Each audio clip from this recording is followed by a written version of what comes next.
You meet someone for the first time, yet something inside you pauses. It is not attraction.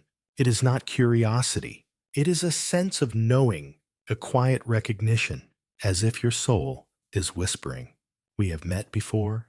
You walk into a new house and feel oddly familiar with its rooms. You dream of places you have never visited, but wake up with the taste of their air still in your lungs. A scar on your body makes no medical sense, but echoes of it appear in your dreams, carried by a different name, a different time. This is where memory ends and something deeper begins. Past life regression is not about fantasy. It is a key that unlocks patterns hidden in plain sight. In this session, people do not escape reality. They remember it differently. A woman finds herself crying during meditation, feeling an overwhelming grief that does not belong to her current life. During regression, she sees herself as a widow from another century, watching her husband ride off to a war he would never return from. The emotion she carries is real, but its origin is buried under lifetimes of forgetting. This is not about believing in reincarnation. It is about listening to the signals the soul has never stopped sending.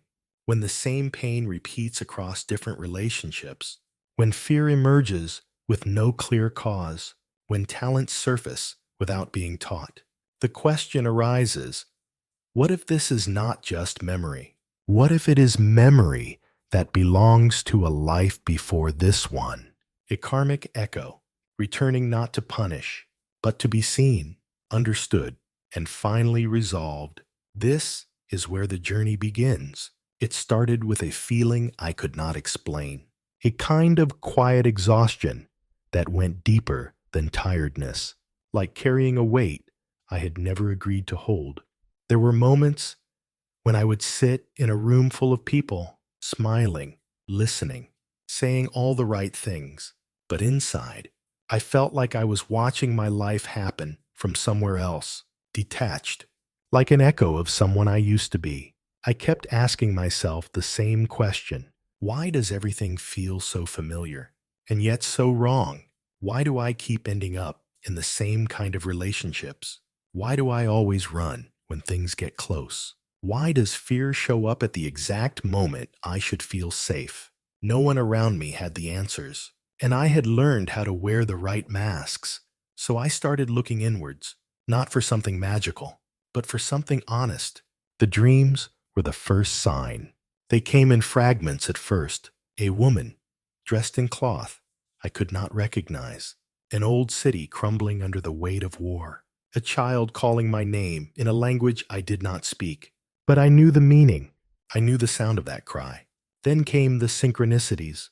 A book that fell off the shelf. A stranger on a podcast describing my dream in detail. An invitation to try past life regression. I almost laughed when I first heard of it, but part of me leaned forward, not because it made sense, but because something inside me remembered. During the session, I saw myself differently, not just in another body, but in another pain. The way I left people behind, the way I punished myself for surviving, the way I kept carrying guilt I had never dared to name. It all made sense, not as a story, but as a pattern. I realized that what I had called my personality was often just unfinished emotion from somewhere long ago. And that was the shift. I stopped seeing myself as broken and started seeing myself as someone in the middle of remembering. There is no instant transformation, but there is clarity, and clarity changes everything. I no longer run from the emotions that come up.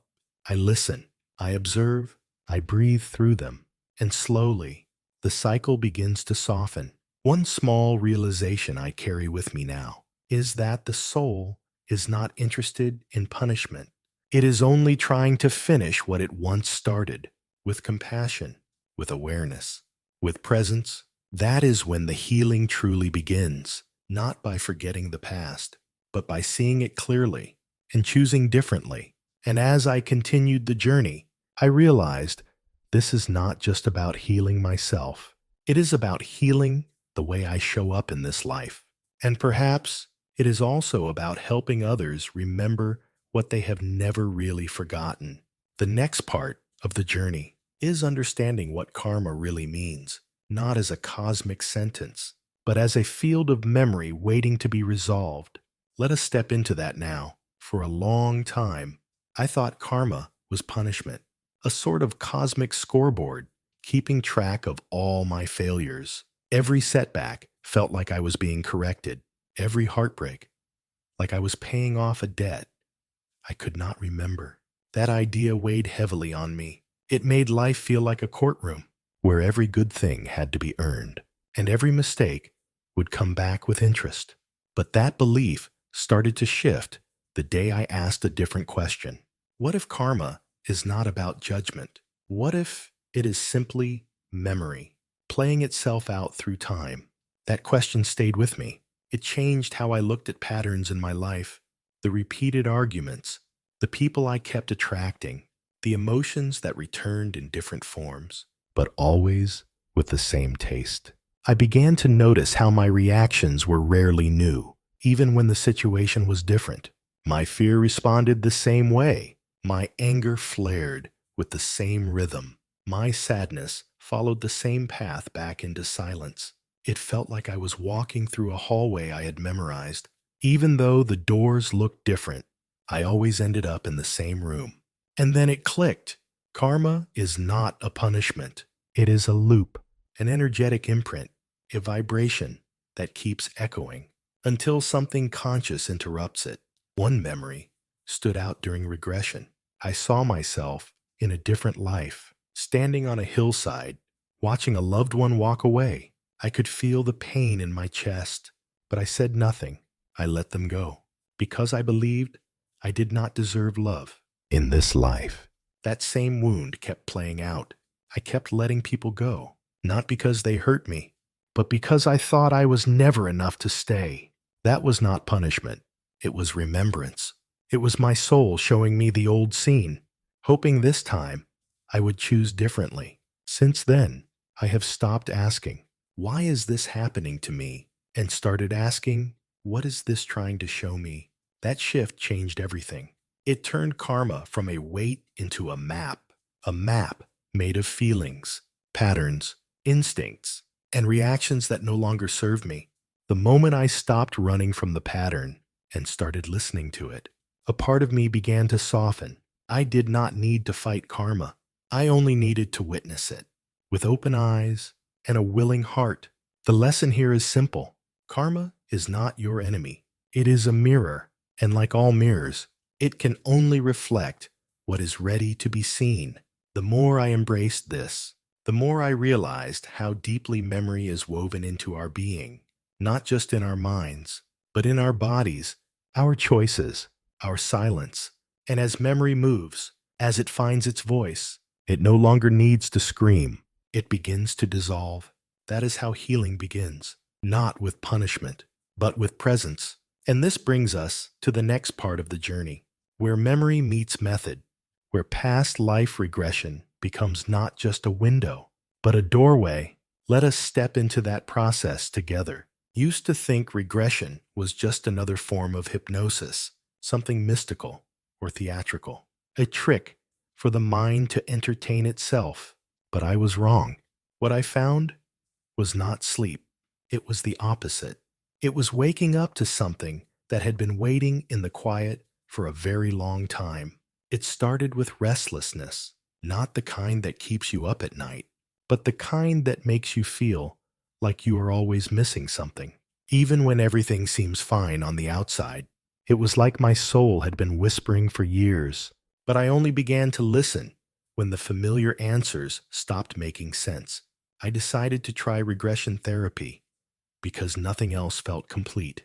I had talked to therapists, read all the self-help books, tried to change my thoughts, but something deeper kept pulling me back into the same emotional spaces.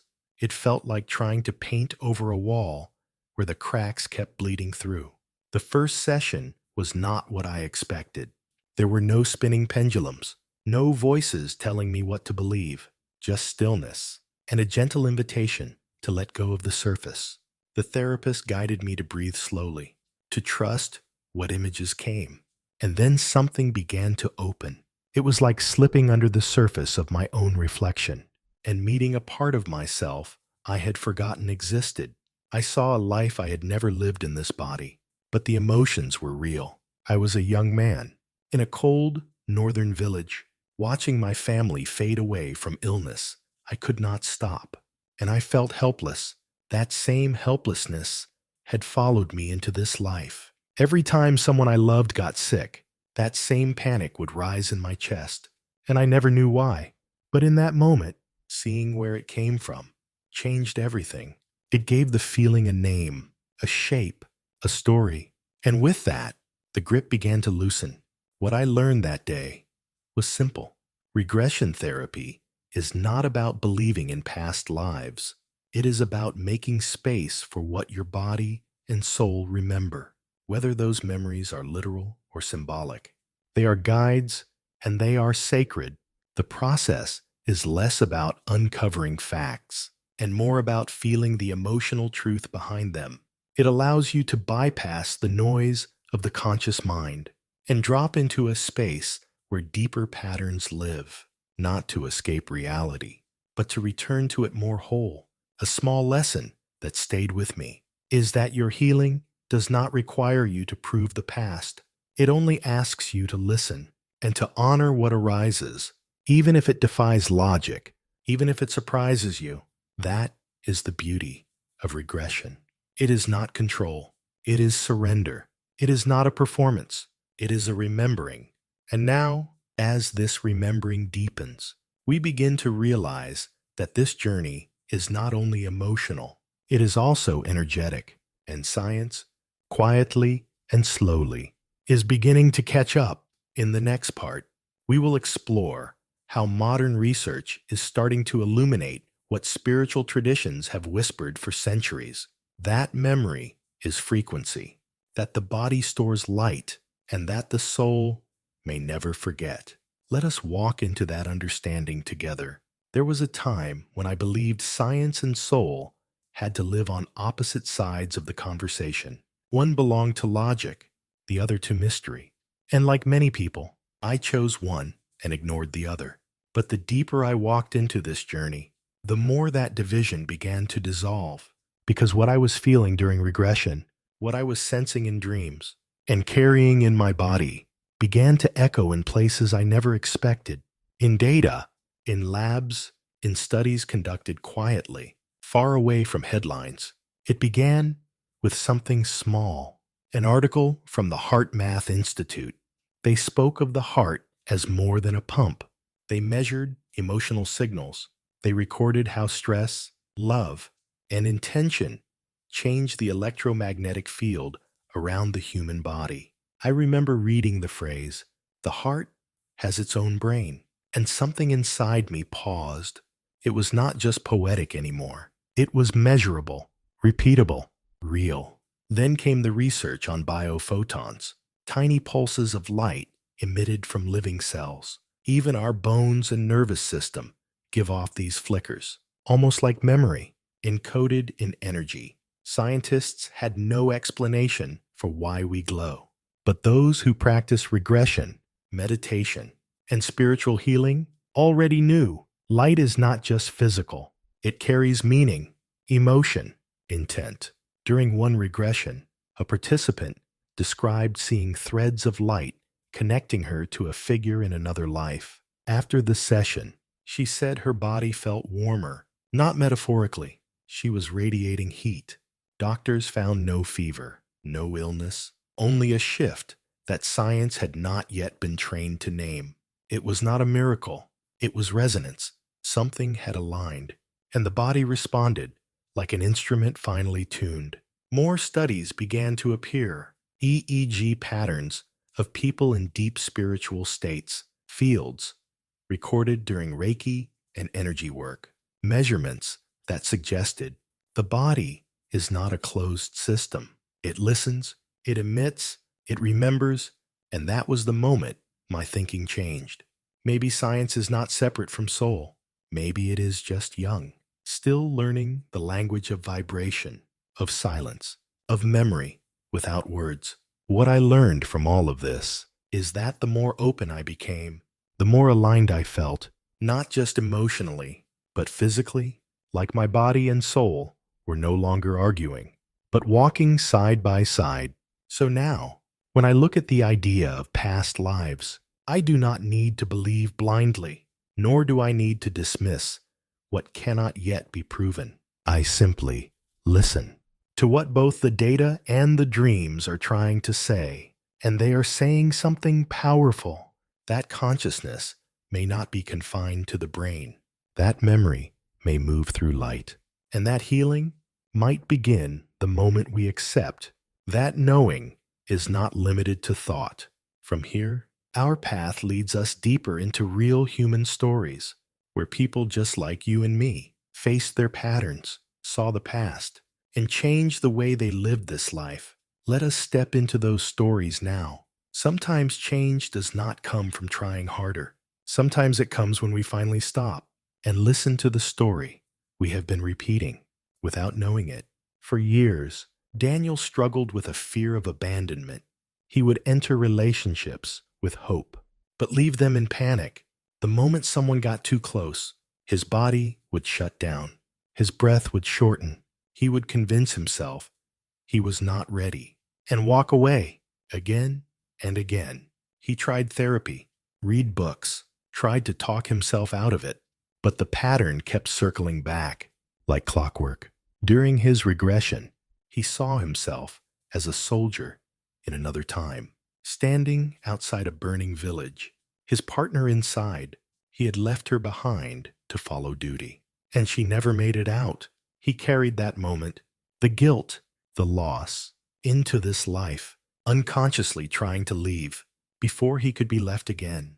When the session ended, he cried for the first time in years, not because he remembered, but because he understood. That is what regression gives us. It does not just show us stories, it helps us feel them all the way through, so they do not keep repeating in silence. Another story, Maya, a young woman with chronic pain in her chest. Doctors found nothing. Tests were normal, but the ache stayed, especially after intense emotional moments. In her regression, she returned to a life where she was a midwife, accused falsely of a noble woman's death. She was punished publicly, a stone thrown into her chest, the crowd shouting, the air full of betrayal. When she returned, she said the pain began to shift. Over the next few weeks, it softened, then disappeared entirely. No medication, just remembrance, and the release that follows when a wound is finally seen. These stories are not rare. They are not miracles. They are reminders. That memory is not just in the mind. It lives in the body, in reactions, in fears, in longings we cannot explain. And when we finally meet those memories, not with judgment, but with compassion, something ancient begins to relax. The lesson is this: healing does not always mean fixing what is broken. Sometimes it means honoring what was unfinished, giving it voice, giving it closure. These real releases come not from forcing change, but from inviting truth gently, honestly, at the soul's own pace. And now, as we feel the power of these stories, we arrive at a deeper turning point. How can we begin our own release? In small ways, from right where we are. That is where we are headed next, into the quiet actions that create lasting transformation. You do not need to fly to the Himalayas. You do not need to find a guru in a distant forest. Sometimes, the most powerful journeys begin in silence, in stillness, right where you are. After my first regression, I did not walk out with all the answers, but I walked out with one shift. I stopped avoiding the question. I stopped running from the feeling. And that was the beginning. You do not have to book a full session right away.